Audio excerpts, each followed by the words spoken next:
Bonjour, je suis Gérard Hébert, je suis professeur à l'Institut Pasteur et je dirige un groupe de recherche sur l'immunité mucosale, plus précisément pour comprendre comment le microbiote régule les réponses immunitaires. Le sujet principal de cette conférence, bien sûr, c'était le microbiote. Maintenant, il a fallu décider dans quel domaine le microbiote. Finalement, on a décidé de 3 domaines. L'impact du microbiote sur la pédiatrie, sur le cancer et puis les maladies gastro-intestinales. On a discuté d'autres possibilités. Le microbiote a un impact sur plein de choses, plein d'organes, que ce soit la neurologie et bien d'autres. Donc on a décidé de ces 3. Et puis surtout, on a décidé d'un format, je pense, qui est original et intéressant, c'est d'avoir un thème, mais avec 2 personnes qui présentent ces thèmes, un chercheur, un biologiste, et puis un médecin. Parce que ce couple chercheur fondamentaliste d'une part et le médecin clinicien de l'autre est absolument essentiel pour la recherche biomédicale, parce que la clinique informe le chercheur quoi chercher, et le chercheur informe le médecin de comment combattre les maladies.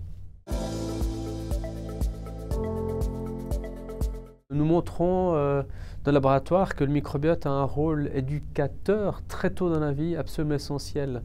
Nous sommes naturellement exposés au microbiote dès la naissance.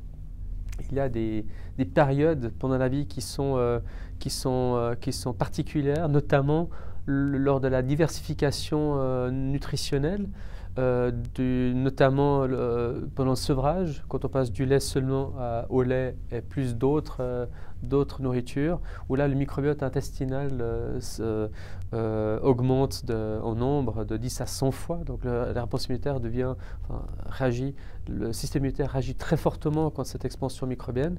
Et on se rend compte que c'est pas une réponse immunitaire anodine, c'est vraiment une réponse immunitaire formative qui aura des empreintes très longtemps dans la vie de l'individu.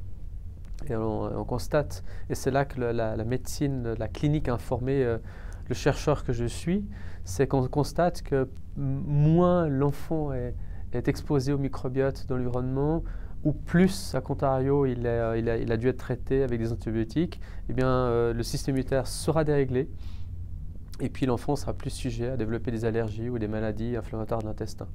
Donc c'est ce qu'on a montré, et maintenant l'objet de nos recherches, c'est de savoir comment l'organisme se rappelle de ce premier contact avec le microbiote, et puis lorsqu'on constate qu'il y a eu un dérèglement, eh bien de le corriger. La recherche française a été, je dirais,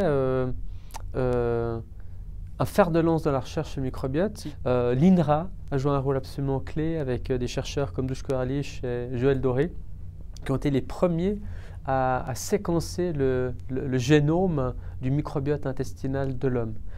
Le génome microbien ou bactérien d'intestin équivaut en taille à celui de l'homme, donc c'était pas une mince affaire. Et donc ils ont été les premiers à le faire, et ce qui a permis de voir le microbiote, de comprendre sa diversité, et surtout ensuite de comprendre ce qu'il peut faire, quels sont les gènes qu'il porte, qu'est-ce qu'il peut nous apporter et comment s'en servir. Alors une journée comme celle-ci est importante parce que c'est encore le dialogue entre la recherche et le médecin est absolument clé, parce que encore le médecin informe le chercheur, on espère, peut donner des solutions au médecin. Donc là c'est vraiment un partenariat. À Pasteur par exemple, je ne connais pas les proportions précises, mais je dirais qu'il y a pas loin de la moitié de médecins, la moitié de biologistes, et je pense que c'est un écosystème de recherche intéressant et important en sciences biomédicales.